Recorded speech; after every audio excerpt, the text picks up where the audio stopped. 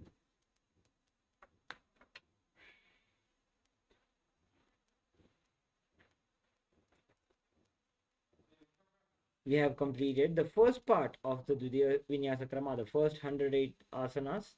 Let us now enter into the Dvitiya Vinyasa Krama after a short break.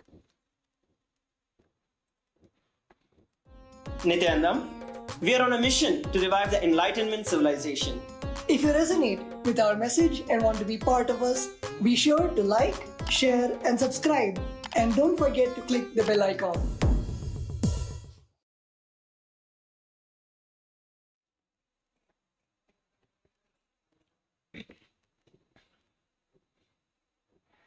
Now, let's enter into the next part of the sequence of the entering of the Dvitiya Vinyasa Krama, entering to the first asana of the Yathasanishtasana. Sit in a posture that brings ease to your physical and mental space. Place your hands in Bindu Mudra on top of your respective knees. Engage Mula Bandha. Visualize Swamiji. Throughout the next 200 asanas, we're going to be chanting the Holy Japa internally. Om Nityananda Paramashivoham. Paryankam tatsamakhyatam yathasamstam yathastitihi. Moving on to Savasana, the same posture. Just take a long deep inhalation and hold, and then prolong inhalations and exhalations.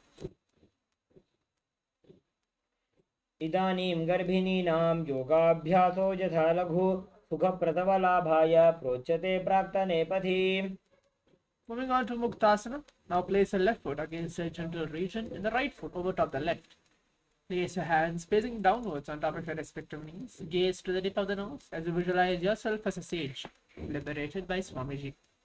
Nipidhyasi vinim sukshmam dakshinetara gulbhatah vamam yamyena gulphena muktasanamidam bhavet. Moving on to Siddhasana. Maintain the same posture as the previous asana. Switch the gaze to the third eye as you visualize Swamiji. स्थानुसंयमितेन्द्रियोचलदृशा पश्यन् भ्रुवोरन्तरं चैतन्मोक्षकपातभेदजनकं सिद्धासनं प्रोच्यते. Moving on to Siddhyasana. Maintain the same posture from the previous asana. Switch the gaze to the ground in front of you as you engage all three bandhas, performing Mahamudra Bandha, visualizing Swamiji. वामपादके इडीजानो श्रीवनिमथितासु कोठालो. Moving on to Rudrasana 2. Now keep your legs in the same position as the previous asana. Place your hands in Bindu Mudra on top of your respective knees. Switch the gaze to your third eye as you visualize Lord Rudra. वामचरण परिदक्षिण राखे एक जुगति ऐसे विधि दाखे.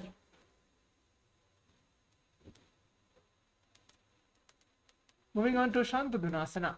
Maintain the same position as the previous asana and switch the gaze to the tip of the nose as you embody in tranquility and an unshakable nature. आसन की गुण मन की चंचलता मीटे. Moving on to Siddhasana 2. Maintain one heel on top of the other. Bring your hands to the navel, cupping one palm over the other, resembling a lotus flower in Samputa Mudra as you visualize Swamiji. ऋजुकाय समासीन सिद्धासनमुदीरितं प्रसार्य भुवि पादौ तु दोर्भ्यामङ्गुष्ठमादरात्. Moving on to Baddha Yoniyasana. Now maintain one heel on top of the other. We're going to perform the Shanmukhi Mudra. But before entering, have the conscious resolution, a Sankalpa. They're going to manifest through the womb of creation. Now, please take your little fingers, keep it beneath your bottom lip, ring fingers above your upper lip, middle fingers closing your nostrils, and index fingers over your eyes. Visualize Swamiji internally chanting the japa Om Nityananda Paramashivoham. यत्र मध्ये महादेव बन्धयोन्यासने शृणु. Moving on to Virasana. Now place one foot on the thigh and the other foot under the opposite thighs. Place your hands in Bindu Mudra on top of your respective knees as you embody in the state and space of bravery. एकं पादमथैकस्मिन् विन्यस्योरुणि संस्थितः इतरस्मिंस्तथा चोरुं वीरासनमुदीरितम्. Moving on to Valmikasana. Now place your left heel on the right side of your genital organ, toes under your thigh, the right foot on the left leg, toes by your knee. Place your hands in Bindu Mudra, gaze to your third eye as you visualize the great sage Valmiki. दावा पग की पगथली पुनिएड़ी है जोय। Moving on to Jori Mudrasana. Keep your legs in the same position. Switch the gaze to the tip of the nose as you visualize Yoni Mandala. वाम पाद की पगथली जाहि माहिली core. Moving on to Yoni-asana. Keep the feet and hands in the same position. Switch the gaze to the third eye as you visualize again the Yoni Mandala, which is now projected on your screens. योन्यासनं पर्वतेन योगं योगफले नीलं तत्कालफललं तावत् खेचरो यावदेव हि। Moving on to Bhadrasana 3. Now sit and bring the soles of the feet together, holding with both of your hands. Bring your knees down to the ground, gaze to the tip of the nose and engage Uddiyana Bandha and Moola Bandha as you visualize Lord Veerabandha. गुल्फौ च वृषणस्यादः सीवन्त्याः पार्श्वयोः क्षिपेत सव्यगुल्फं तथा सव्ये दक्षगुल्फं तु दक्षिणे। Moving on to Aghorasana. Now keep the soles of the feet together, the perineum. Press the tongue up against the roof of the mouth as you perform Kheti Mudra. Now, with your right hand, cover your mouth. Close the left nostril with the index finger and inhale through the right nostril. Now close both the nostrils and hold your breath for a few seconds. Then exhale through the left nostril. Repeat this on the other side as you visualize yourself as an Aghori. पूर्व कहो भिश्रिका जोजी वाही विधि जो कीजे sooji.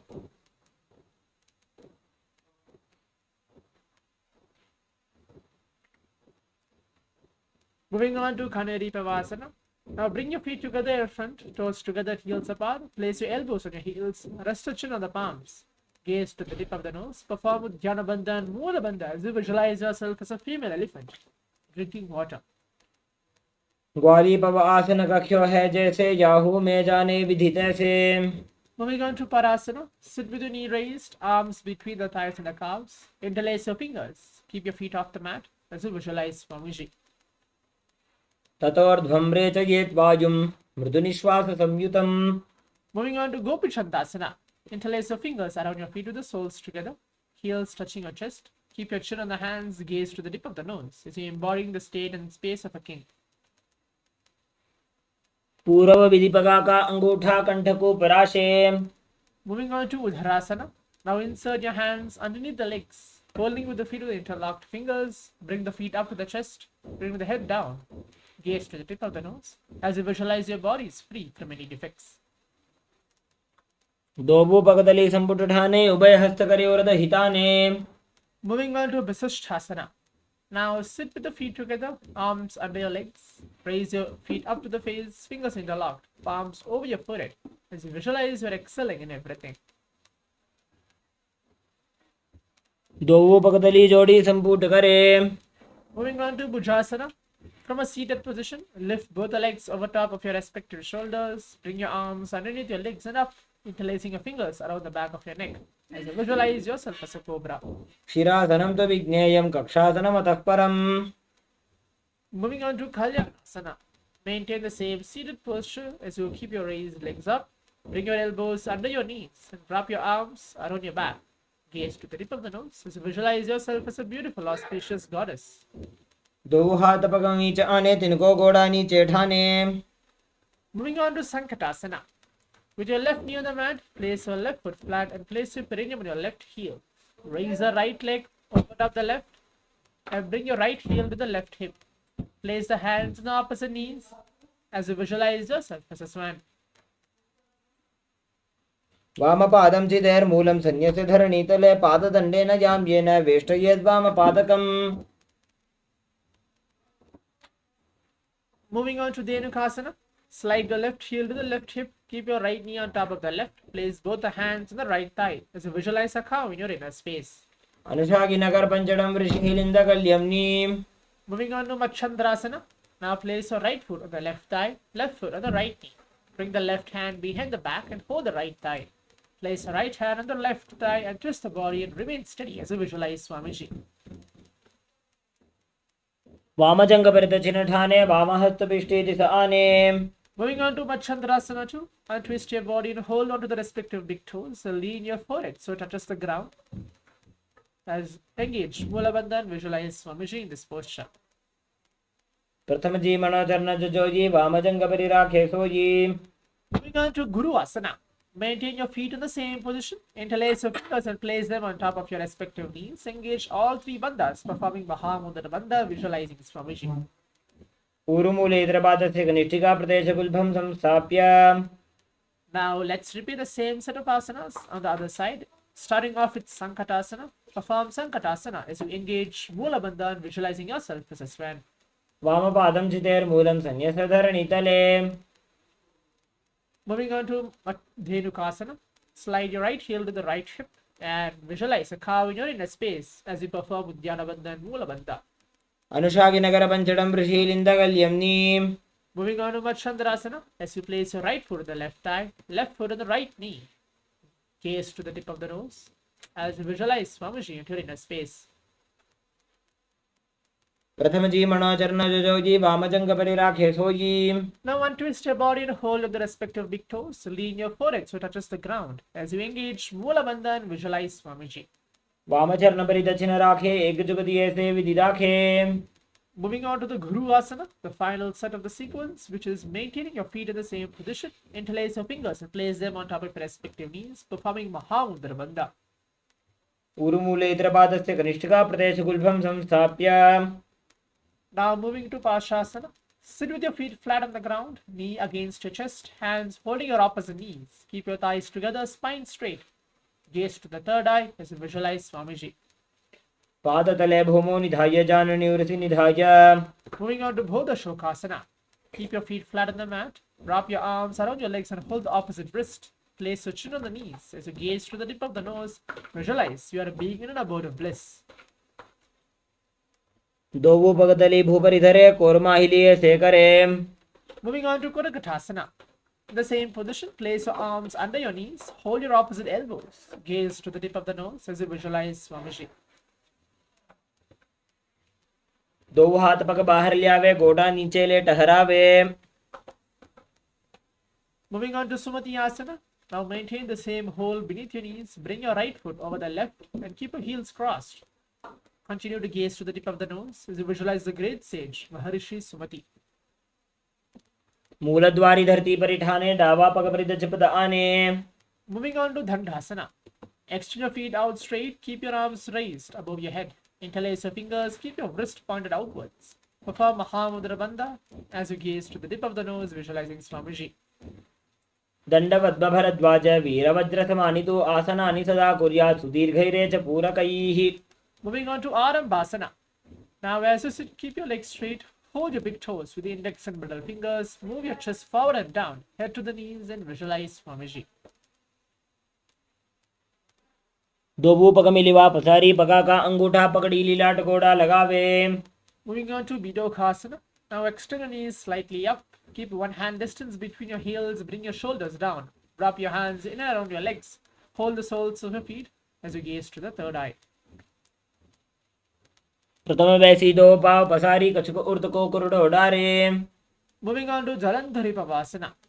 Now extend the both legs out with the heels together. Place your chin, mouth and nose on the heels. Insert your hands below the legs, keeping your elbows together on the ground along with your fingers. Keep your palms facing upwards as you visualize Swamiji. दो वेड़ी मेली कह दीजिए हाथ पसारी. Moving on to Urdhva Paschimottanasana. Sit and extend both legs out.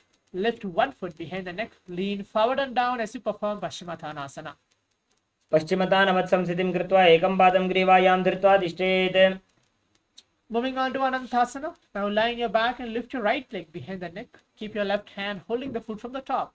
Straighten your whole body as you visualize yourself as an infinite one. उत्तानशयनी एकैकं पायी ग्रीवायां विन्यस्य. From the previous posture, rest on the elbow of your hand holding your foot as you feel that you're in complete control. उत्तानशीतः एकैकं पादं ग्रीवायां कुर्वन् इतरहस्तं कर्णमूले स्थापयेत्. Moving on to Drishasana. Now lie down onto your back. Bring the knees to the chest. Roll to the left and to the right as you visualize Swamiji. उत्तानशयनं जानुनि हृदयवष्टम्बा जङ्घासहित ऊरुनि करद्वये बद्ध्वा. Now let's repeat the same set of asanas on the other side. Starting off with Urdhva Paschimottanasana. Sit and extend both legs out. Lift either one foot behind the neck as you visualize Swamiji. पश्चिमतानवत्सं स्थितिं कृत्वा एकं पादं ग्रीवायां धृत्वा तिष्ठेत्. Moving on to Anantasana, as you lie on your back and lift your right leg behind the neck, left hand holding the foot from the top, keep your body straight. As you visualize, you are an infinite one. उत्तानशयने एकैकं पादी ग्रीवायां विन्यस्य. From the previous posture, rest on the elbow of your hand holding your foot as you feel that you're in complete control. उत्तानशयितः एकैकं पादं ग्रीवायां कुर्वन्. Moving on to Yoga Nidrasana. Now lie on your back and lift your legs one by one, keeping it behind your head. Hold your hands behind the back, gaze to the tip of the nose as you visualize Swamiji. पादाभ्यां वेष्टयेत् कण्ठं हस्ताभ्यां पृष्ठबन्धनं तन्मध्ये शयनं कुर्यात् योगनिद्रा सुखप्रदा. Moving on to Atma Ramasana. While laying on your back, keep your legs straight towards your head. Wrap your hands around your legs, interlace your fingers behind your neck as you visualize Lord Vishnu's blessing within you. Atmaram आसन प्रथमसूधोस्वे. Moving on to Kochikasana. Now lay on your back and move your knees to the chest. Keep your soles facing up. Extend your arms sideways. Gaze to the third eye as you visualize Swamiji. दोवो हाथ छीदा सा करे तिनसो ube Sapa करे. Moving on to Jatadapta Vritti. Now lie on your back and move your knees to the chest. Keep your arms reached to the sides at the shoulder level. Keep one knee bent to the ground. Keep the other leg extended out straight. Keep both knees bent to one side. Both legs straighten out to one side. Now make sure your head is looking in the opposite direction of your leg. Visualizing Swamiji. Now do this as well on the other side. परिवृत्ते कोक्षे भागे त्रिधा हि परिकीर्तितः बद्धकोणं सुप्तकोणं ऊर्ध्वकोणमथापि च. Moving on to Dvipada Pitam. Now lie on your back and bend your knees and place your feet flat on the ground. Hold your ankles and lift your hips up, engaging Jalandhara Bandha and Moola Bandha as you visualize yourself as steady as a bridge. प्रतिक्रियायुतं द्वन्द्वपीठः सर्वबलप्रदं गर्भिणीनां दुर्बलानाम् इति Gargi जगादनु. Moving on to Paryankhasana. Now lay on your back and place your feet flat on the mat. Bring your arms over your head and place your hands flat on the mat as well as fingers pointing towards your feet. Now slowly lift the entire body up off the ground as you visualize yourself as steady as a stone furniture. उत्तानशयनमस्ततलाभ्यां भूमिं वष्टभ्यः पादतलाभ्यां भूमिं धृत्वा. Now relax as you move on to Sattanasana. Continue to lay on your back. Move your knees to the chest, hands by your shoulders. Start to move your hips in a circular motion as you visualize you're a dog laying on its back. शरीरं संस्थाप्य जानुनी सम्मील्य नाभो वाणिज्य. Moving on to Viparita Karani. Now lie supine and raise your hips and legs up. Keep your elbows and hand extended on the mat below, helping the balance of your body. Now start to move your legs around and around a circular motion as you visualize Swamiji. भूतले सशिरो दत्त्वा खेनये चरणद्वयं विपरीतकृतिश्चैषा सर्वतन्त्रेषु गोपिता. Now you can stop the movement of your legs and just keep your legs in a stable posture in Viparita Karani too. करणी विपरीताख्या सर्वाधिव्याधिनाशिनी नित्यम् अभ्यासयुक्तस्य जाठराग्नि विवर्धनी. Moving on to Langalasana. Now lay on your back and lift your hips. Take your feet over your head, toes on the floor. Keep your hands stretched on the ground behind your back. Rest your neck and shoulders as you visualize yourself as a floor. नरकासने स्थित्वा नासिकाप्रदेशे भूमौ पादपृष्ठे स्थाप्य. Moving on to Saita Paschimottanasana. Now keep your legs over your head, toes pointed on the ground, thighs to the chest, and hold your toes. Keep your arms and legs straight, as this is one of the 84 different asanas revealed directly by Lord Paramashiva himself. Saita Paschimottanasana. तानं शयित्वात् कुर्वीत शयितपश्चिमतानकम्. Moving on to Supta Konasana. Now spread your legs wide apart, hips above your shoulders. Engage Jalandhara Bandha and Moola Bandha as you visualize Swamiji. परिवृत्ते कोक्षि भागे त्रिधा हि परिकीर्तितः बद्धकोणं सुप्तकोणं ऊर्ध्वकोणमथापि च. Moving on to Chakrasana. Now bring your legs over top of your head, toes on the ground. Hold your ankles, keeping your knees straight. Roll backwards as you visualize yourself as a chakra, wheel. शवासनस्तद्वौ पादौ कुर्यान्मस्तकतः परो व्युत्क्रमेण ततः शीघ्रमेतत् सर्वस्य साधनम्. Moving on to Supta Prasarita Padangushthasana. Lie on your back and keep your legs in a vertical posture. hold your big toes in Prana Mudra. Open your legs up wide as you visualize Swamiji. उत्तानपादं क्रौञ्चं च मरीचिं वीरभद्रकं नटराजं त्रिकोणं च सुप्ताङ्गुष्ठप्रसारणे. Moving on to Suptapadhangushtasana. Now keep your legs extended out straight. Hold your big toes in Prana Mudra. उत्तानपादं क्रौञ्चं च मरीचिं वीरभद्रकं नटराजं त्रिकोणं च सुप्ताङ्गुष्ठप्रसारणे. Moving on to Matsyasana. From the previous posture, move your legs to Padmasana posture. Lay on your back and hold your opposite elbows over your head. Gaze to the tip of the nose as you visualize Matsya, the fish avatar of Vishnu. मुक्तपद्मासनं कृत्वा उत्तानशयनं चरेत् कूर्पराभ्यां शिरो वेष्ट्य मत्स्यासनं तु रोगः. Moving on to Parasarama Asana. As you lay back in Padmasana, place the back side of your right hand onto the left palm. Gaze to the tip of the nose as you visualize Lord Rama in your inner space. प्रथमकरे पद्मासन आछे सूधो सोवे भूपरि पाछे. Moving on to Sarvangasana. While laying on your back and legs in the Padmasana, slowly lift your hips and legs up. Keep your hands supporting your hips, elbows on the floor. Tuck the chin to the chest to super firm Jalandhara Bandha and Moola Bandha. अथ वक्षेत्र संक्षेपात् सर्वांगासनम् उत्तमम्. Moving on to Vrichikasana. As you lay on your back, now place one foot on the opposite thigh. Lift the other knee towards your head.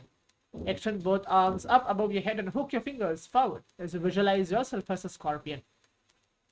प्रथमशेन सूधो शीर्षके शिखे सन्धि सुदाखे. Perform again Vrishikasana on the other side. Remember to internally chant the japa Om Nityananda Paramashivoham.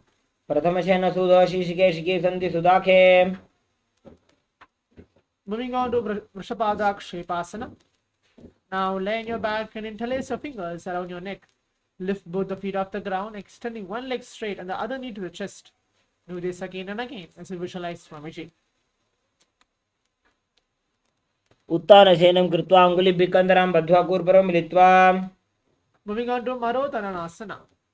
Now lie on your back and lift your legs one by one, touching the ears with the knees as you visualize Swamiji. श्वोत्तानवत्संस्थितिः कृत्वा जानुद्वयं पर्यायेन कर्णयोः संस्पृशेत्. Moving on to Brikasana. While laying on your back, place soles of your feet flat on the ground. Stand up and sit back down. Do this again and again as you visualize yourself as a wolf. उत्तानशयनं कृत्वा पादतलाभ्यां भूमिं धृत्वा. Moving on to Luthasana. Now lay on your back and quick throw of your legs above your head. Complete rollover, finish in a prone position. Repeat this again and again as you visualize Swamiji. उत्तानशयनं पादौ शिरौ उल्लङ्घ्य भूमौ स्थापयित्वा. Moving on to Sarathasana. Now lie on your belly with your toes extended. Keep your hands on the ground by the shoulders. Start to contract your lips. Make a sound like a flute, whistling while inhaling. Visualize you are carrying a warrior to the battle for dharma on your chariot back. नब्दशयनं कृत्वा नाभिं भूमौ निधाय स्तम्भोद्धस्ताभ्यां भूमिमष्टभ्याम्. Moving on to Deha Lunghanasana. Now place your palms on the mat in a plank position. Jump your legs forward and back between your arms again and again as you feel yourself going beyond body and mind. हस्तद्वयं बद्ध्वा तन्मध्ये चरणद्वयम् उड्डानैव बहिरानीय. Moving on to Jatyasana. From a standing position, bend forward and place your hands on the mat and start to walk back and forth as you visualize yourself as a wise 60-year-old elephant. अथ जात्यासनं वक्षे येन जातिस्मरो भवेत्.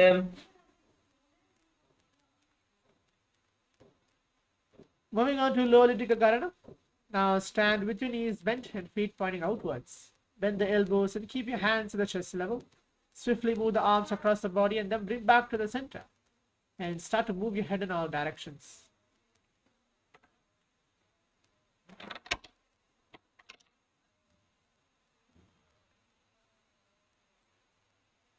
Moving on to Sarpasana. Now stand erect like a rock. Keep your arms by the sides, hand touching your thighs. Visualize your Kundalini, Devi, raising and curling upwards around your body. And internally chant the japa, Om Nityananda Paramashivoham. अथ सर्पासनं वक्षे वायुपाणाय केवलं शरीरं दण्डवत् तिष्ठेत् रज्जुबन्धस्तु पादयोः. Moving on to Ushtrasadhanasana. While standing, place all the fingers on the mat and then stand on your hands. Keep your feet on the wrists and begin to move in. Walk like a camel as you visualize yourself as a camel in this posture. मुष्टिकनिष्ठिका प्रदेशेन भूमौ निधाय उपरि पादतले संस्थाप्य. Moving on to Ashwasana. Again, while standing, place all the fingers on the mat and then stand on your hands. Now, keep your feet on the fists and begin to move and walk like a horse as you visualize yourself as a horse. मुष्टिकनिष्ठिका प्रदेशेन भूमौ निधाय उपरि पादतले संस्थाप्य. Moving on to Kapota Nikatasana. Now stand straight with your feet together, interlace your hands behind the back and pull them down towards your calves. Open up your chest as you visualize yourself as a soaring bird diving. पादतले भूमौ निधाय पृष्ठभागेन हस्तोजङ्घापर्यन्तं नीत्वा. Moving on to Talapushpatam Karana. Now stand tall with your palms together in Namaskara Mudra. Gently bend the knees and keep your toes pointed outwards. Simultaneously open up the palms and raise one heel off the ground as you visualize you're holding a bouquet of flowers offering it to Paramashiva.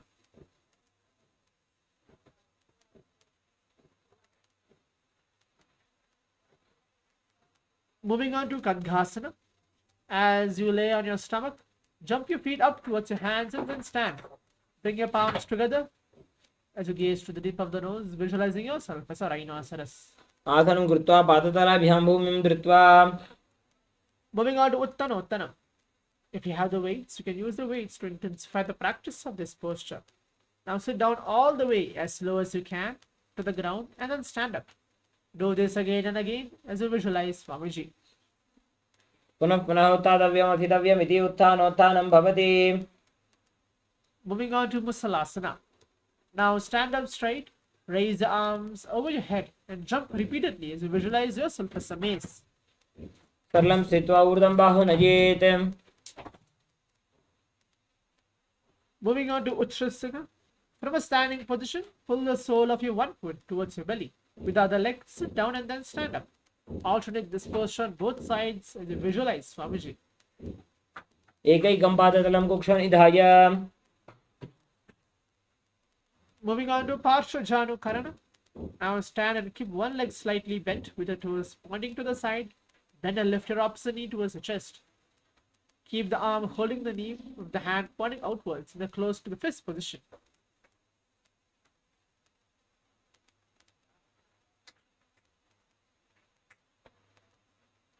Moving on to Thandavasana. On one leg, lower your body to the mat and then stand straight, lifting the other leg to the opposite thighs. Engage Mula Bandha as you visualize yourself fiercely dancing as Paramashiva. एकेन पादेन स्थातव्यं ताण्डवासनं भवति. Moving on to Brahmanasana. Now place your left foot on the opposite thigh and then stand straight on the mat like a rod.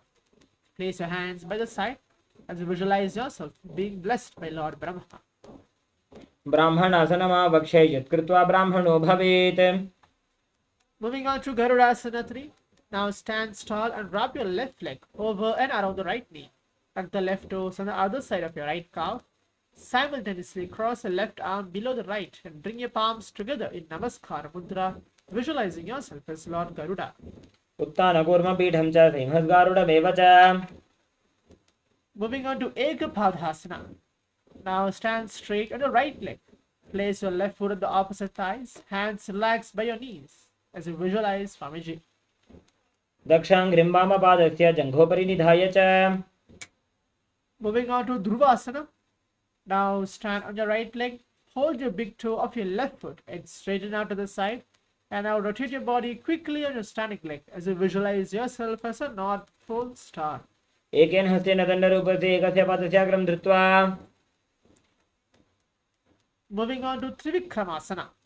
Now stand on your right leg and lift your left foot behind the neck and then stand tall. Alternate sitting and standing as you visualize Lord Vishnu in your inner space. ग्रीवायां पादं संस्थाप्य स्थातव्यम् उत्थातव्यं त्रिविक्रमासनं भवति. Moving on to Parshvajanu Karana. Now stand and keep one leg slightly bent with the toes pointing to the side. Bend and lift your opposite knee towards the chest. Keep your arm holding the knee with your hand pointing outwards, close to the fist position. Let the opposite hand hang down on the top of the thighs. fingers pointing towards the center of your body.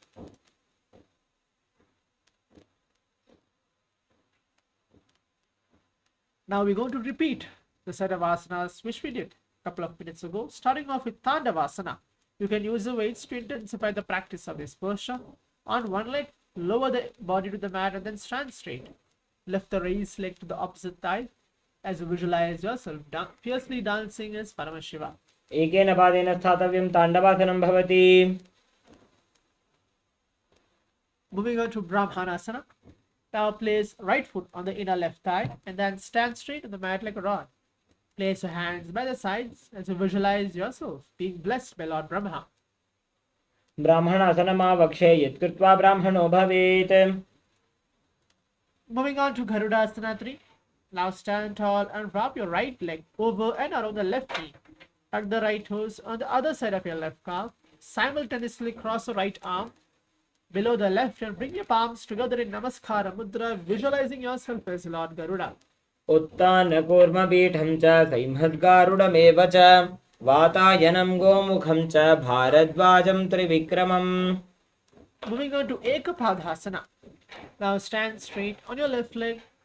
Place your right foot on the opposite thighs. Keep your hands relaxed by the knees as you visualize Swamiji. दक्षाङ्घ्रिं वामपादस्य जङ्घोपरि निधाय च. Moving on to Dhruvasana. Stand on your left leg, hold your big toe of your right foot and straighten out to the side and start to rotate your body quickly on your standing leg as you visualize yourself as a North Pole star. एकेन हस्तेन दण्डरूपस्य एकस्य पादस्याग्रं धृत्वा. Moving on to Trivikramasana. Stand on your right leg and lift your left foot behind the neck and stand tall. Alternate this posture sitting and standing as you visualize Lord Vishnu in your inner space. ग्रीवायां पादं संस्थाप्य स्थातव्यम् उत्थातव्यं त्रिविक्रमासनं भवति. Moving on to Samana Kakarana. Now stand with your feet close together and toes pointed slightly out. Keep both hands to the sides of your body. Remember, continue to chant Om Nityananda Parameshwaram internally in all the asanas which we are doing.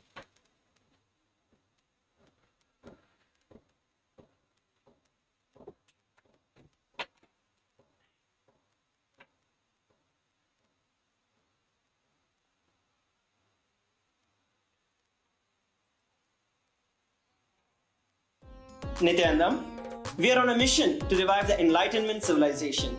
If you resonate with our message and want to be part of us, be sure to like, share, and subscribe.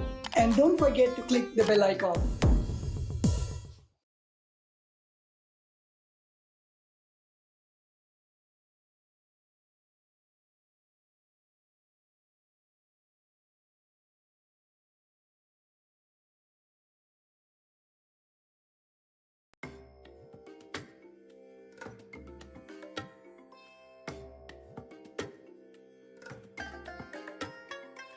I bless you all. Let you all open all your three eyes and manifest the powers of Mahasudashiva. Om Nityananda Paramashivoham. Om Nityananda Paramashivoham. Om Nityananda Paramashivoham. Om Nityananda Paramashivoham. Om Nityananda Paramashivoham. Om Nityananda Paramashivoham. Om Nityananda Paramashivoham. Om Nityananda Paramashivoham. Om Nityananda Paramashivoham. Om Nityananda Paramashivoham.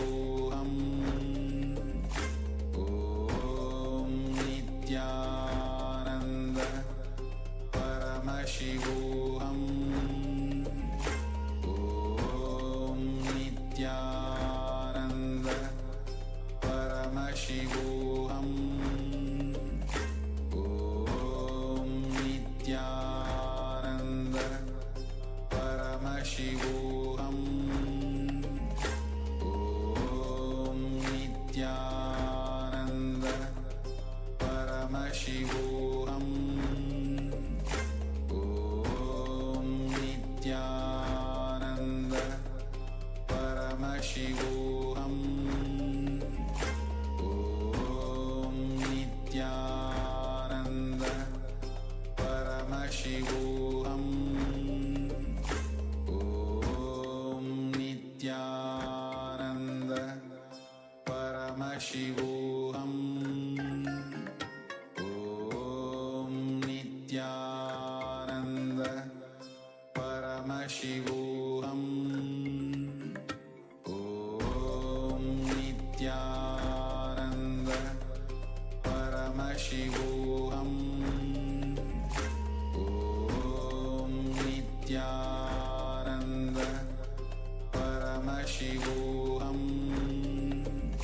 Om Nityananda Paramashivoham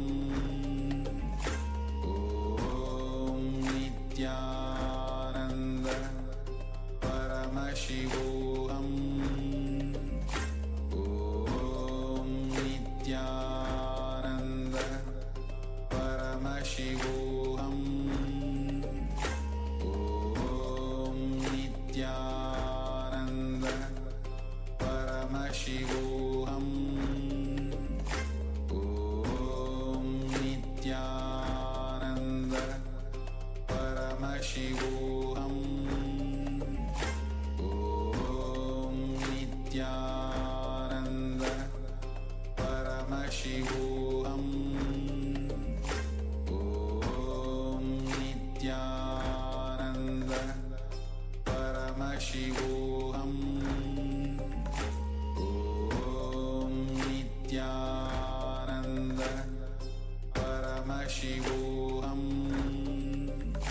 Om Nityananda Paramashivoham. Moving on to Gorakmanjari Asana. Now stand straight and then bend forward.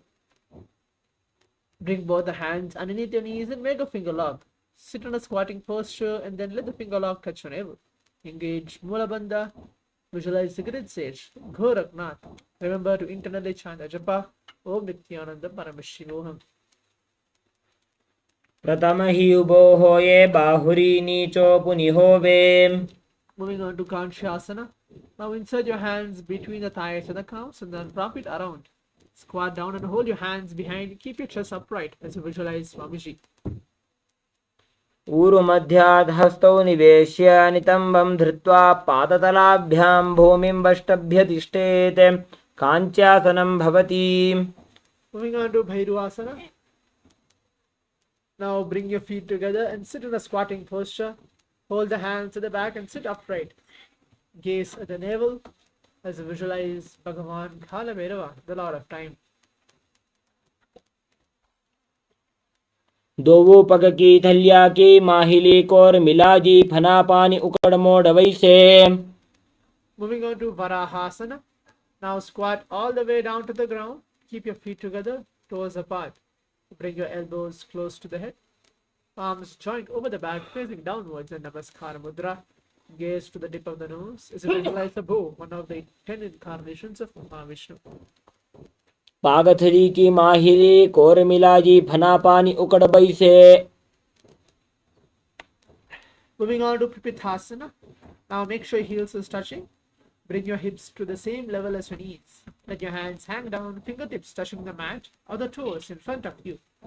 Engage Mula Bandha to visualize Swamiji in a space. पार्श्वद्वय सम्मील्य स्थित्वा नितम्बं जानुप्रदेश आनीय तिष्ठेत्. प्रपीठासनं भवति. Moving on to Bakhasana. Now place your hands on the mat with the fingers wide. Place your knees in the back of your arms. Move your eyes forward and down and slowly lift the feet off the mat as you visualize yourself as a crow. हस्ताभ्यामवनिमवष्टभ्य जानुद्वयं नाभौ सम्मील्य. Moving on to Sushtanga Gapali Asana. Now kneel down. Place your head on the ground. Palms spread for support. Slowly raise your body on your head and move your legs to Padmasana. Gaze to the tip of the nose as you visualize Swamiji. आसन को गुण कपाल आछो होई. Now moving on to Guptasana. Keep your toes flat, touching the opposite feet. Sit down between your feet. Let your heels come outside of your hips. Place your hands on top of your respective knees. Gaze to the tip of the nose as you visualize you're sitting on a secret seat with Paramashiva and Guru. जानुर्भोरन्तरे पादौ कृत्वा पादौ च गोपयेत् पादोपरि च संस्थाप्य गुदं गुप्तासनं विदुः. Moving on to Vrikshasana 2. Bow hands on the ground with your fingers wide. Slowly lift the body up straight into the handstand position. If you have a partner with you, you can use a partner or a wall for support. As you visualize, you are a tree with the deep roots onto the ground. सप्तचक्रक्षालनाय वृक्षासनविशेषकान् जननेन्द्रियदादाढ्य कोणभेदान् समभ्यसेत्. Moving on to Shibu Asana. In the same posture, just visualize energy. Tejas is flowing through the third eye. दोबूपगजोड़ी माही गुल्फ मिलाए.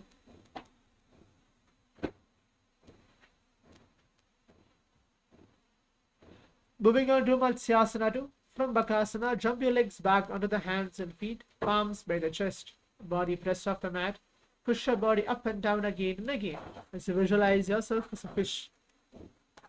निब्जशयनं कुर्परो पार्श्वभागाय मूर्धकृत्य. Moving on to Sarpasana 2. Lie prone on your belly. Keep your hands by the hips. Extend your legs jointly and toes pointed outwards. Lift your chest to the left and to the right like a snake. As you visualize and move your body like a snake. निब्जशयनं कृत्वा हस्तौ नितम्बं संस्थाप्य पादौ दीघीकृत्य. Moving on to Niralambhanasana. Lie prone on your belly. Place your hands in Padmudra, the lotus posture, holding the chin. Keep your legs straight, toes pointed together. Now feel that you are self-supported and completely independent in this posture. कराभ्यां पङ्कजं कृत्वा तिष्ठेत् कूर्परया सुधीः मुखमुन्नमनुच्चाये निरालम्बनमासनम्. Moving on to Chaturasana. Now lie on your stomach and place your hands flat on the mat in front. And then straighten your arms and bend your knees, bringing your feet towards your upper back. Now lift up your head and the chest as you visualize yourself as an umbrella, protecting your guru from the sun rays.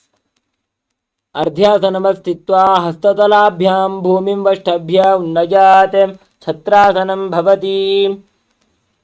Moving on to Vajrasana. Now sit on your knees with your tops of your feet flat on the mat. Stretch your arms in front, palms facing down as you place your forehead on the mat. Gaze to the tip of the nose as you visualize you are the weapon of Indra, symbolizing indestructibility.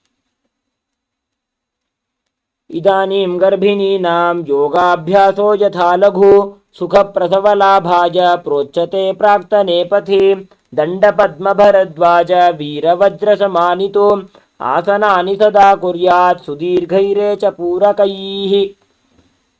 Moving on to Meshasana.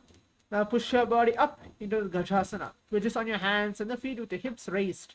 Start alternating, striking the ground with your hands again and again as you experience yourself as powerful as a ram.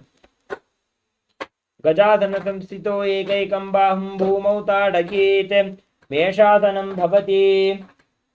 Moving on to Vajrasana. From Gajasana posture, lift your legs under the air, slowly bring the forehead to the ground. Do this as you visualize yourself as an unborn, existing for all eternity. गजासनं संस्थितौ पादद्वयमन्तराळे कृत्य मस्तकेन भूमिं स्पृशेत्.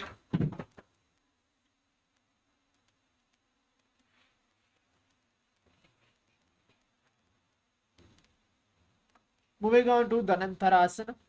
Now sit on the heels with your legs together. Interlace your fingers around your toes. Pull your feet towards your perineum and then place your hands on the respective knees. Keep your spine straight. Gaze to the tip of the nose as you visualize Swamiji. पूर्व विधि परिहाता की काकसी स्यो फणा शरा मोड़ी पगा की अंगुली अग्रिमेढ़ लगावे. Moving on to Angamottanam. Now interlace your fingers in front and then behind you. Stretch your arms forward to the sides and then backwards. Start to give massage to various different joints and muscles throughout your body as you visualize Swamiji. हस्तयोः अङ्गुलीर्बद्ध्वा हस्तयोर्मध्यात् सर्वमङ्गं निष्कासयित्वा तिष्ठेत् अङ्गमोत्तनं भवति. Moving on to Garudasana 4. Sit on the heels in Vajrasana, feet turn out to the sides. Keep your thighs and knees resting on the ground. Keep your spine straight, hands on the knees. Engage Mula Bandha as you visualize yourself as Lord Garuda, flying Lord Vishnu and Lakshmi on your back. झङ्गोरुभ्यां धरां पीड्य स्थिरकायो द्विजानुना जानो परिकरद्वन्द्व गरुडासनमुच्यते. Moving on to Ananda Mandirasana. Now sit with your legs folded, toes pointed backwards, with your knees wide. Gaze to the third eye, engage Mula Bandha. Now visualize you are residing in a blissful space of temple, internally chanting the japa, Om Nityananda Paramashivoham. अथ वक्षे वीरनाथ आनन्दमन्दिरासनं यत्कृत्वा अमरो धीरो भवत्येवेह साधकः हस्तयुग्मं पाददेशे पादयुग्मं प्रदापयेत्. Moving on to Mandukasana 2. Now sit with your knees wide apart, feet overlapping on your ankles. Keep your hands under the knees. Gaze to the tip of the nose as you engage Udhyana Bandha and Mula Bandha, visualizing yourself as a frog. पृष्ठं सम्पीड्य गुल्फाभ्यां जान्वङ्गे सवलयाकृतिः हस्तौ पादतले क्षिप्तौ मण्डूकं पाददोषहृत्. Moving on to Narasimhasana. Now keep your toes to the mat, heels up and together. Place your perineum on your heels, place your palms on the ground, keeping your fingers spread wide. Gaze to the tip of the nose and start to stick out your tongue and exhale forcefully. Gaze to the tip of the nose as you visualize Narasimha, one of the 10 avatars of Vishnu. दोबू फणा पाणी होय वैसे AD mail रघुदा निवैसे समशरीरनी काटहरावे NASA अग्रदृष्टि को ल्यावे.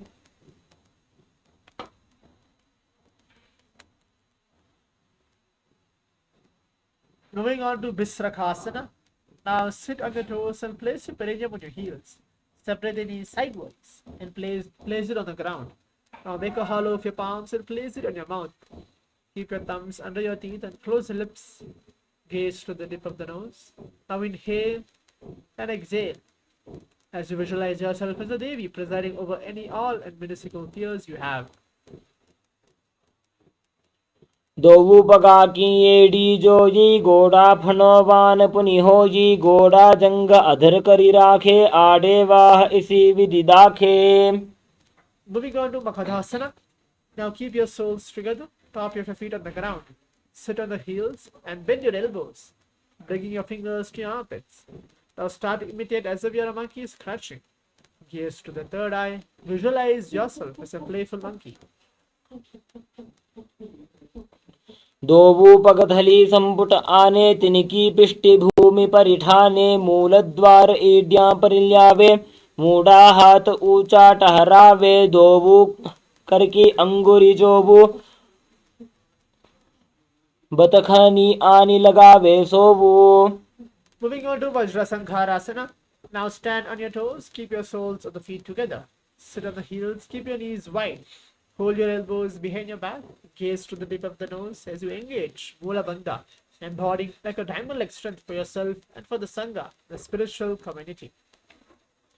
प्रथम पणा पाणी होए वैसे दोबू एड़ी गुदानी वैसे गोड़ा उभा राखे धीर आडे वाज पसारे धीर पृष्ठ दिश कर दोबू आने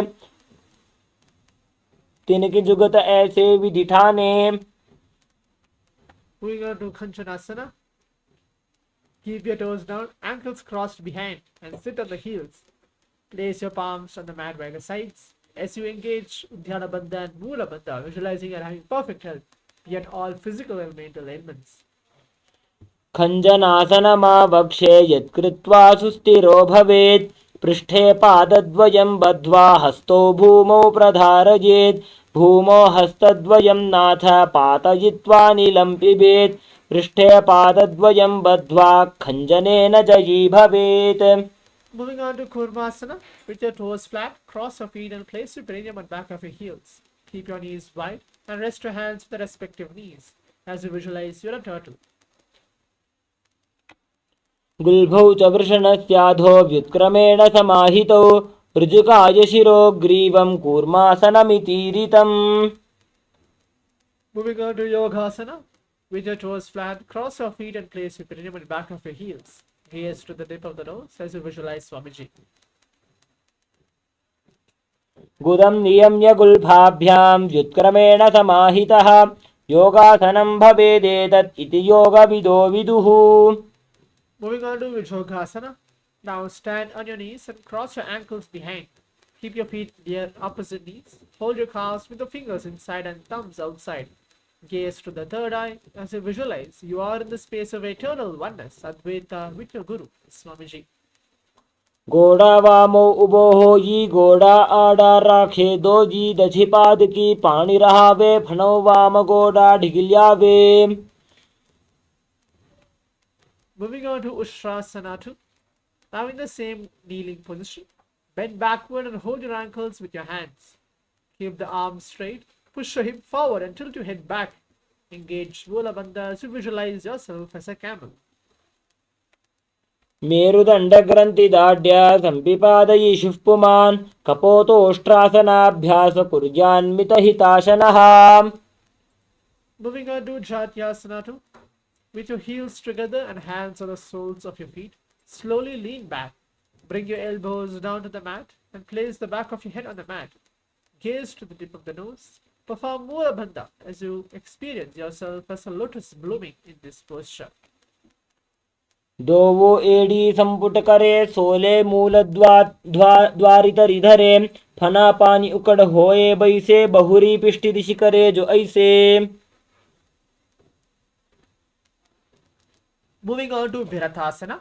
Sit on the knees with your thighs and calves together. Lean back and touch your back to the ground and then rise up. Use the support of your hands if needed. Do this again and again. Gaze to the tip of the nose as you visualize the healing and liberation of all causal and subtle forms of your body. जंगा पृष्ठभूमो निधाय जंगोदरयोः ऊरुनि संस्थाप्य पृष्ठिवंशं वारं वारं स्पृशेत् विराटासनं भवति. Moving on to Kapothasana.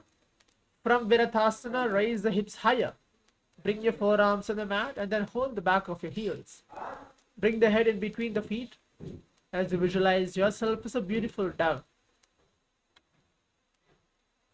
मेरुदण्डग्रन्थिदाढ्य सम्पिपादयिषुः पुमान् कपोतोष्ट्रासनाभ्यास कुर्यान्मितहिताशनः. Moving on to Varasana. Now stand upright on the knees with your toes tucked. Hold your arms with the opposite hands. Gaze to the tip of the nose as you visualize a boon-fulfilling posture. You can receive any boon you request from Paramashiva in this posture, Varasana. जानुनी भूमौ संस्थाप्य हस्ताभ्यां बाहु परस्परं धृत्वा सरलं तिष्ठेत् वरासनं भवति. Moving on to Varahasana 2. Now keep your knees together and toes tucked. Lean forward and bring your elbows to the mat. Rest your head on the hands as you visualize yourself as a boar, one of the 10 incarnations of Mahavishnu. सूर्यं चन्द्रं भेदनानि आसनानि निकथ्यन्ते कूर्परौ भूमौ स्थापयित्वा जानुभ्यामवनिमवष्टभ्य हस्तौ मस्तके संस्थाप्य पार्श्वनितम्बे संस्थाप्य तिष्ठेत् वराहासनं भवति. Moving on to Mundhasana. Now kneel down and place your crown of your head on the mat. Elbows on the mat, shoulder width apart. Now lift the knees up and hips high. Or raise your body upside down. Gaze to the tip of the nose as you visualize yourself as a lopped tree. अधो मुण्डासनं वक्षे सर्वेषां प्राणिनां सुखम्. Moving on to Andhasana. Now kneel down and keep your head between your knees. Elbows adjacent to your knees. Now keep your hands holding your head and inhale and exhale through your mouth as you visualize Swamiji. प्रथम पगधले समटहरावे कोरमाहिले उभे मिलावे फना पानी उकड़ कर बैसे दोबू एड़ी गुदा निवैसे.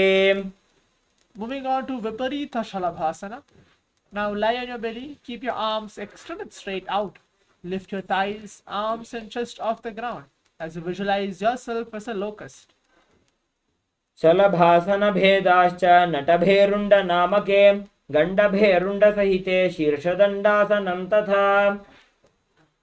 Moving on to Kapalasana. Now lie on your belly and keep your arms by the side, palms facing down. Keep your forehead on the ground. Keep your chest on the mat and lift your legs up together as you visualize yourself as a skull representing the mind with your purified thought and a strong will to attain enlightenment. कपालं भूमौ निधाय ऊर्ध्वं पादौ नयेत्.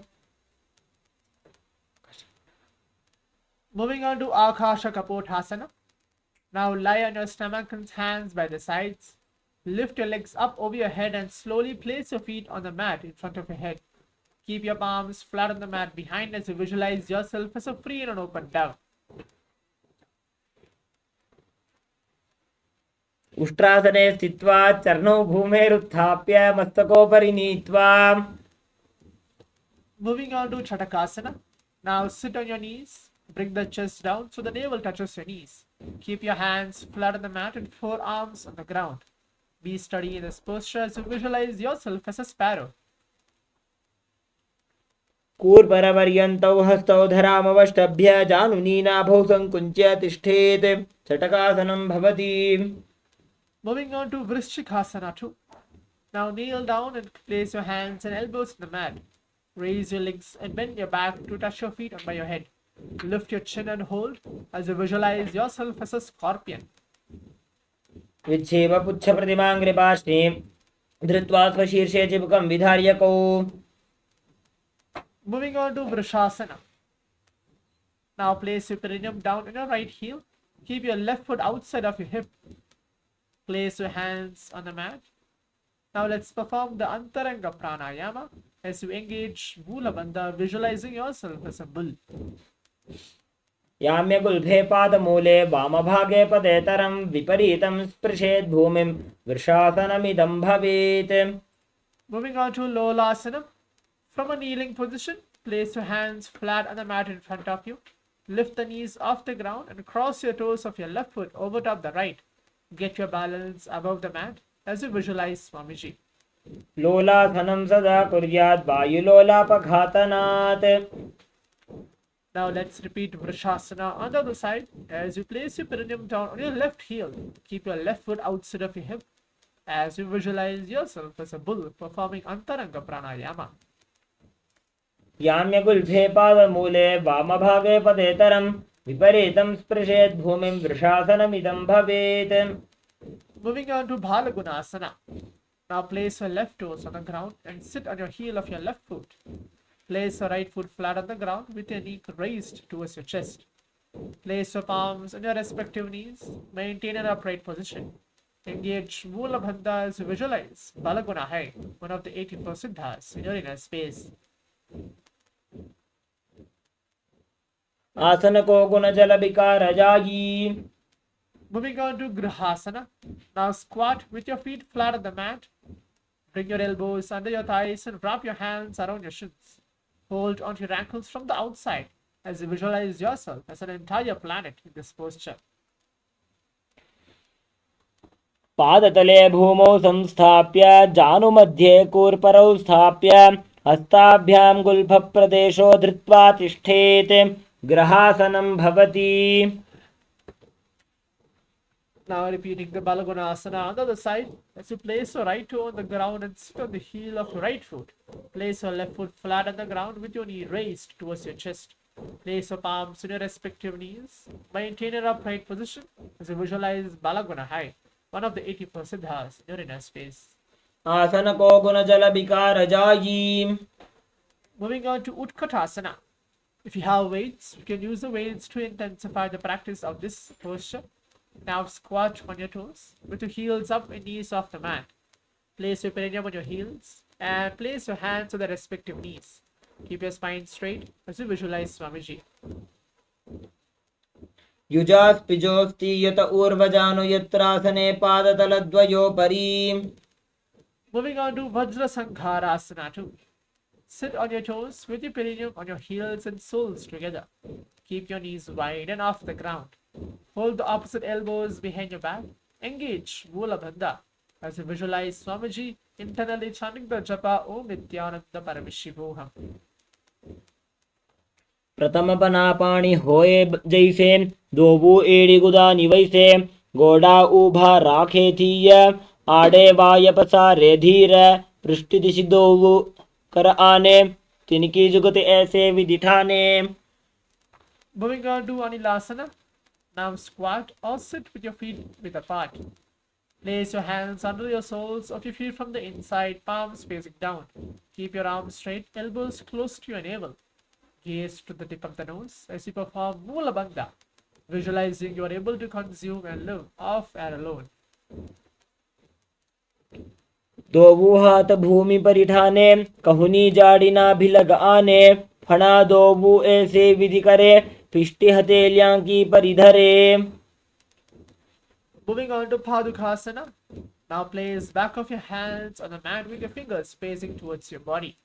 Step your feet on the top of your hands, propping it around your feet. Now walk like a shoe and walk around. Visualize you are wearing padukas walking across India. हस्ततलयोः पादतले कृत्वा तिष्ठेत् गच्छेत् पादुकासनं भवति. Moving on to Kukkudodana. Now place your palms on the mat.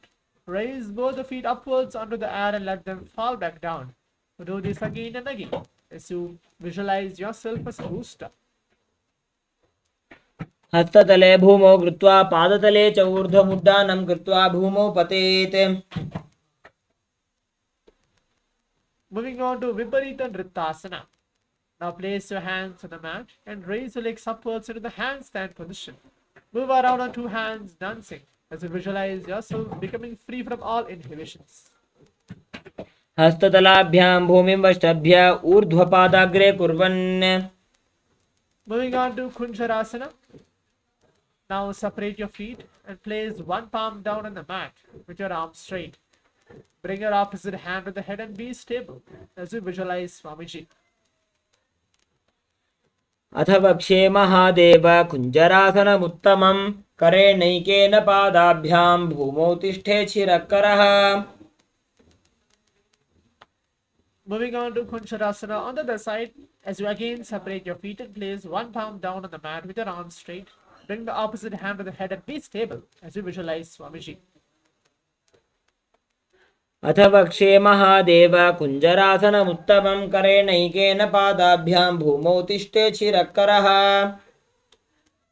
Moving on to Kadambasana. Now sit on the ground with your feet flat and heels close to your body. Hold the respective ankles and lift the feet off the ground. Visualize yourself as a Kadamba tree, a pious tree that promotes a long life. पार्ष्णिभ्यां भूमिं वष्टभ्य हस्तद्वयेन गुल्पौ धृत्वा तिष्ठेत् कदम्ब भवति. Moving on to Pavanamuktasana. Now sit with the heels of the perineum. Hold your knees with your hands and press them towards your chest. Engage Mula Bandha as you visualize any excess vata getting released or balanced within your system. द्वयोस्तु पादयोः पाणिं लात्वा स्वस्वनितम्बके जानुनी वक्षसि साधुर्बभ्रति करबन्धनैः. एवं विधास्थितिर्यत्र तत्र वायुमुक्तासनं भवेदनेन वशा शुद्धिः मलस्थवायुर्मोचनम्. Moving on to Chakorasana. Now sit and lift one leg behind the head. Place both the hands flat on the mat and extend opposite leg up with your knees straight. Slowly lift the entire body off the ground as you keep your chin up, visualizing yourself as a powerful source of energy. ऊर्वतानं चतुष्पादपीठं वज्रासनं तथा. Moving on to Dhanurasana 2. Now as you sit on the ground, hold the left toe with your left hand, index and middle fingers. Pull the foot to the left ear. Extend your right leg out, keeping it straight. Hold the big toe with your right hand as you visualize yourself as Paramashiva's bow. पादाङ्गुष्ठौ तु पाणिभ्यां गृहीत्वा श्रवणावधि धनुराकर्षकाकृष्टं धनुरासनमीरितं Moving on to Ashtavakrasana. Now lift the left leg over top the left shoulder. Bring the right foot across and hook on top of your left foot. Now slowly lean forward and down while extending the legs out to the left. Now get your balance and lift your head up as you visualize yourself as a flying crane. वासिष्ठमथ कौण्डिन्यम् ऊर्ध्वकुक्कुटमेव च अष्टावक्रमथोत्थानं मयूरं सेतुबन्धनम्. Moving on to Pranasana. Now place your right foot on the left thigh and bring your left foot flat on the ground. Place your left shoulder underneath your raised left leg and place your hands flat on the ground. Gaze to the third eye as you visualize you are immortal, able to exist solely from prana. एतत् प्रभेदं वक्ष्यामि करोति यस्य चामरः एकपादमुरौ बद्ध्वा स्कन्धेऽन्यत्पादरक्षणम्. एतत् प्राणासनं नाम सर्वसिद्धिप्रदायकं वायुमूले समारोप्य ध्यात्वा कुञ्चप्रकारयेत्. Moving on to Parshvamatsendrasana. Now place your right foot at the root of your left thigh, then the left leg by the side of your right knee. Hold the left hand by the right and twist the body and remain steady as you visualize the great sage Matsyendranath. वामोरुमूलार्पितदक्षपादो जान्वो बहिर्वेष्टितदक्षदोष्णा प्रगृह्य तिष्ठेत् परिवर्तिताङ्गः श्रीमत्स्यनाथोदितमासनं स्यात्. मत्स्येन्द्रपीठं जठरप्रदीप्तिं प्रचण्डरुक्मण्डलखण्डनास्त्रम् अभ्यासतः कुण्डलिनी प्रबोधं दण्डस्थिरत्वं हि ददाति पुंसां पार्श्वाभ्यां धृत्यते यास्तु पार्श्वमत्स्येन्द्रमुत्तमम्. Moving on to Chakorasana on the other side. As you sit and lift one leg behind the head, place both the hands flat on the ground and extend the opposite leg up with your knees straight. Lift the entire body off the ground as you keep your chin up, visualizing yourself as a powerful source of energy. पूर्वतानं च दुष्पादपीठं वज्रासनं तथा चकोरक्रौञ्चशलभभुजङ्गमपि वृश्चिकम्. Moving on to Dhanurasana too.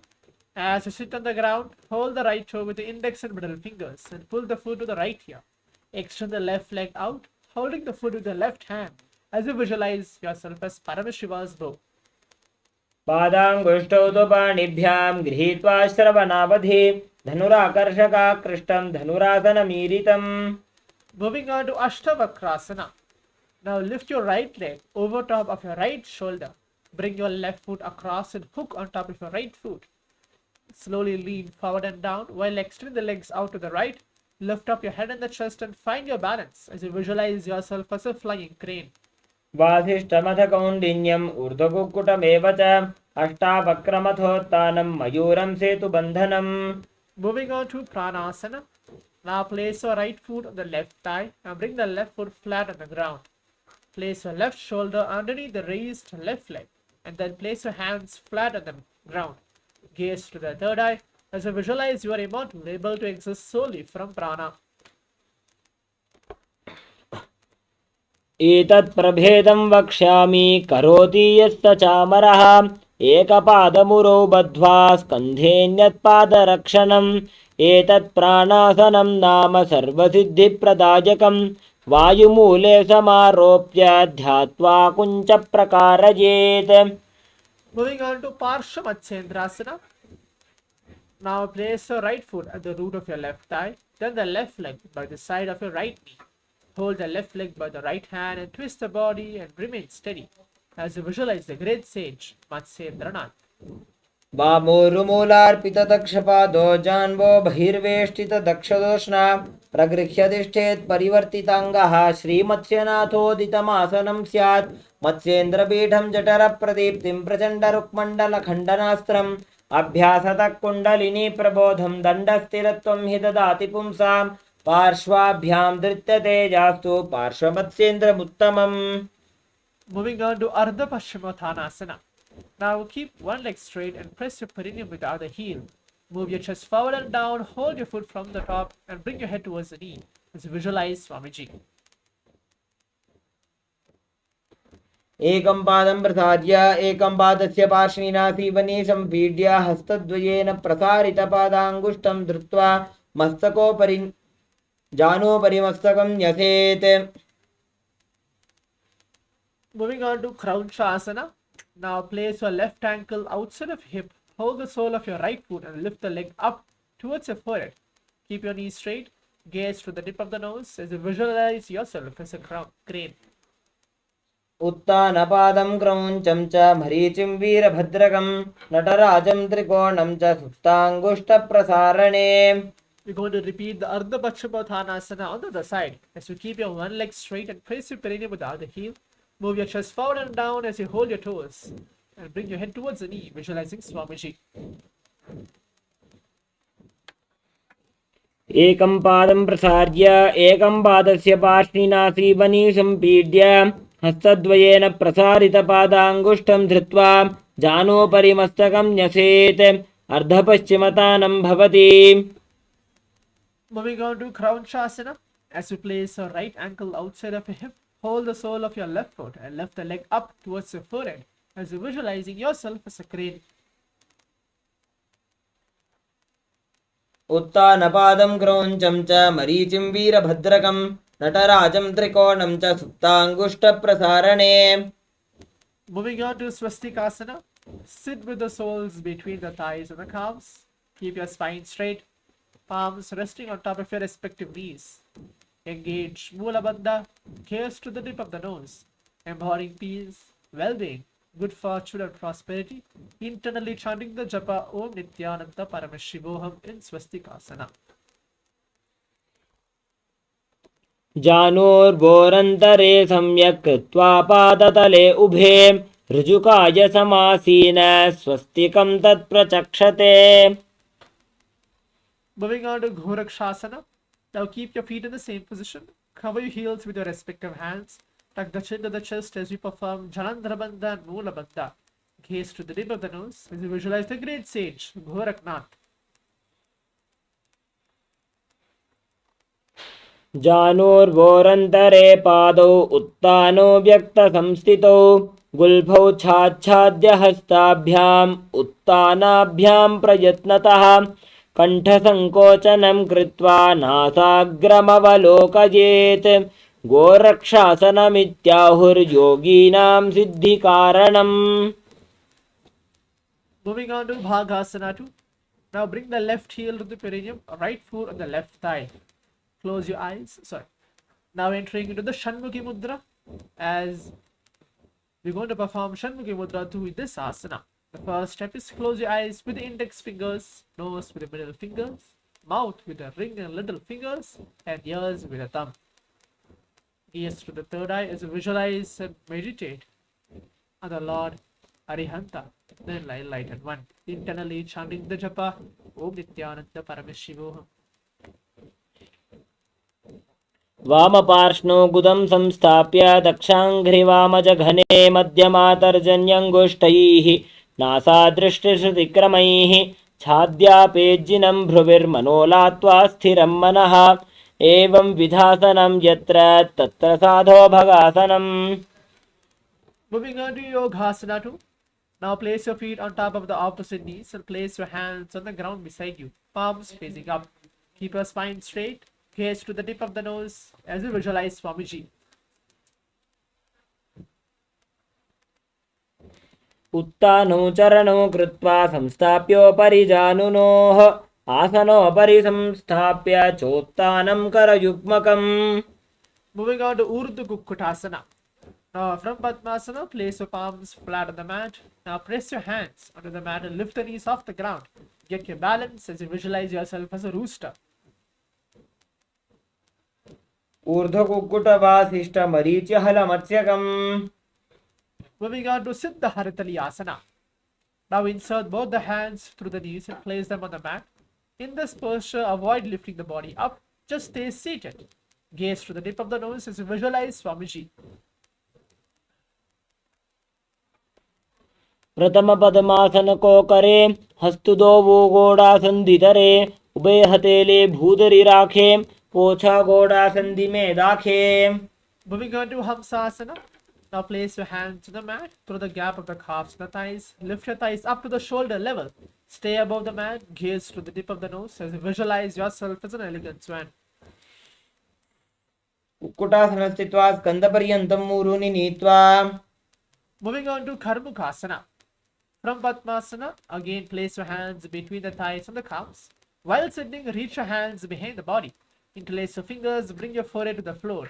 Gaze through the tip of the nose as you visualize yourself as Paramashiva's bow. प्रथम पद्मासन को करे गोड़ा संधि माही करी धरे. Moving on to Kurmasana 2. Again from Padmasana, insert both the hands through the thighs and the calves. Now, bend your elbows and hold your respective shoulders with your hands as you visualize you are a turtle, having a stable body and mind to live for hundreds of years. By जंग पर दक्षिण पावा दाई जंग परि by ल्यावा. Moving on to Granthi Bedasana. Now bend your elbows and hold your respective shoulders with your hands. Bend your head down. Tuck the chin to the chest as you perform Jalandhara Bandha and Moola Bandha. Gaze to the tip of the nose as you visualize you are rejoicing. You are in Paramashiva's secret knot posture. अथ वक्षे नीलकण्ठ ग्रन्थिभेदासनं शुभं ज्ञात्वा रुद्रो भवे क्षिप्रं सूक्ष्मवायुनिषेवनात्. Moving on to Utthana Kurmasana. Now as you insert both your hands through the thighs and the calves, lay on your back and bend your elbows and hold your respective shoulders with your hands. Gaze to the tip of the nose. Perform Moola Bandha. And as you again feel like a turtle, having a stable body and mind to live for hundreds of years in Utthana Kurmasana.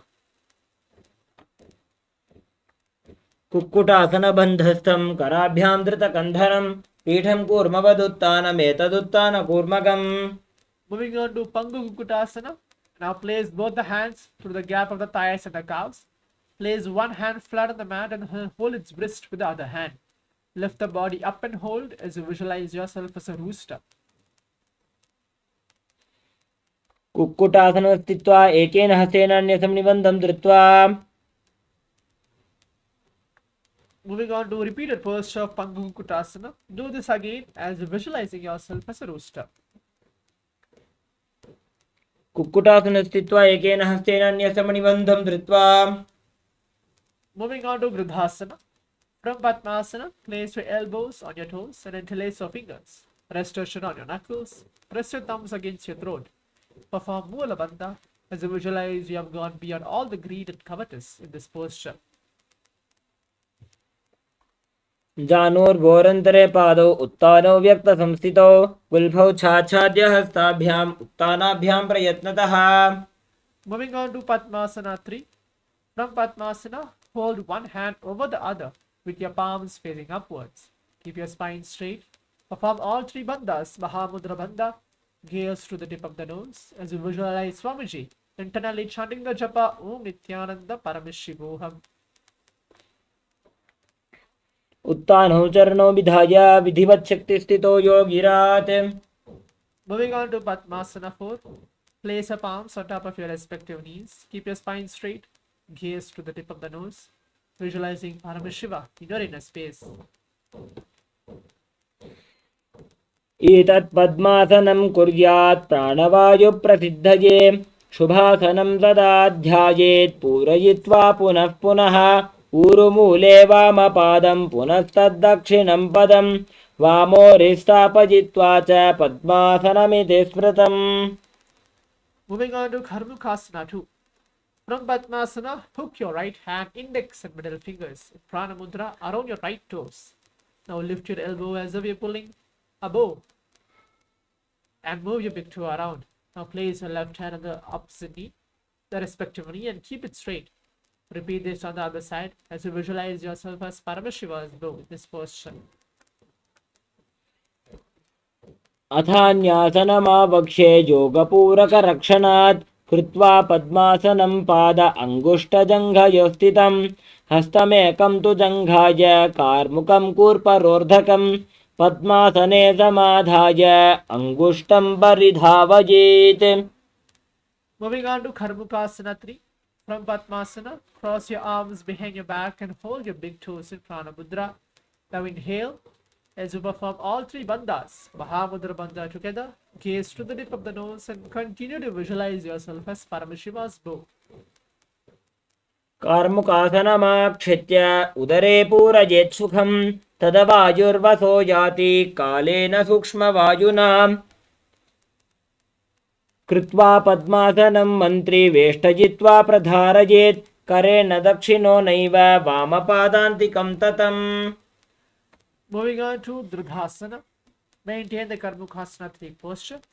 Lift the chest up, gaze to the third eye, perform Mula Bandha as you visualize that you are the action of Paramashiva's third eye. Anything which you come across, you destroy.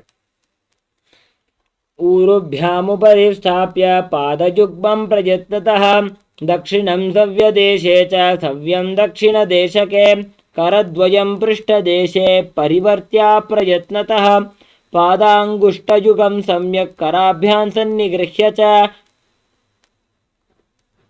Moving on to Nagrasana. From Karmukhasana 3, place your arms behind your back, holding your opposite big toes. Lay down on your elbows, thighs, and your back. Gaze through the tip of the nose as you visualize yourself as a snake. प्रथम पद्मासन कोठाने दो हाथ पाछाने आने पाद अंगूठा पकड़े आनी सोवई कहुन्या कुल्या पानी गोड़ा जंघ अग्र को दाशे मस्तक को समसूधो राशे नासा अग्र दृष्टि को धरे आसन नग्र ऐसे विधि करे. Moving on to Khandukasana. Now lie on your back and bend your knees. Keep your feet off the ground. Embrace your knees by the chest, head touching your knees. Perform Mula Bandha as you squeeze your whole body into a ball posture.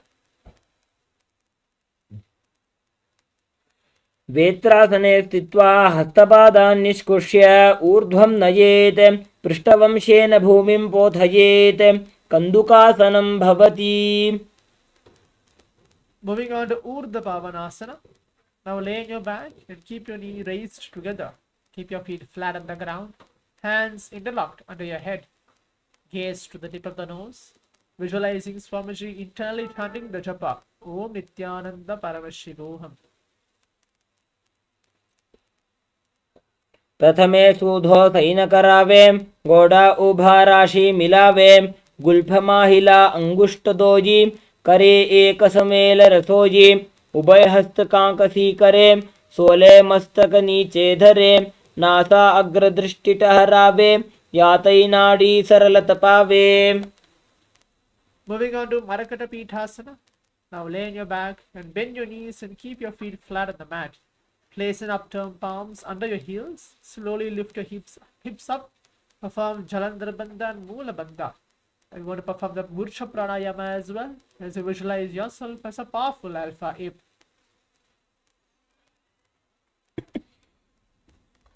उत्तानशयनं पादतले उत्तानहस्तयोः स्थापयेत् पृष्ठभागमुत्रमजेत् मरकटपीठं भवति. Moving on to Uttana Shukapithakasana. Now lie supine and raise your hips up. You can support your hips with your hands placed at the waist. Keep your elbows bearing the weight of the body. Shin pressed to the throat. Perform again Jalandhara Bandha and Mula Bandha and Murcha Pranayama as well. Gaze to the tip of the nose as you visualize Swamiji in this posture. जङ्घोरुबलहीनश्चेत् उत्तानशिखिपीठकम् अप्रमत्तः प्रकुर्वीत भुक्तेः प्राग्विजितेन्द्रियः. Moving on to Narakasana. Now lie supine and raise your hips and legs up. Bring your hands to lower back for support if needed. Keep your elbows and hand extended on the mat below, helping the balance of your body as your legs are straight up. Perform Jalandhara Bandha and Mula Bandha, visualizing your blissfully traveling through the hell unscathed. Continue to internally chant the japa Om Nityananda Paramashivoham. ग्रीवाकण्ठेन भूमिं विष्टम्भ पादाग्रद्वयमूर्धमुत्रयेत्. Moving on to Tiriyan Naukasana. From Narakasana, the previous posture, bring your hands to lower back, keeping your elbows on the mat. Raise your legs up vertically and then slowly lower them and keeping them core engaged. As you visualize your abode, crossing the ocean of samsara. नौकावत् स्थित्वात् ऊर्ध्वं पादाग्रद्वयं नयेत् तिर्यन्नौकासनं भवति. Moving on to Dvajasana. Keep the upper back on the mat.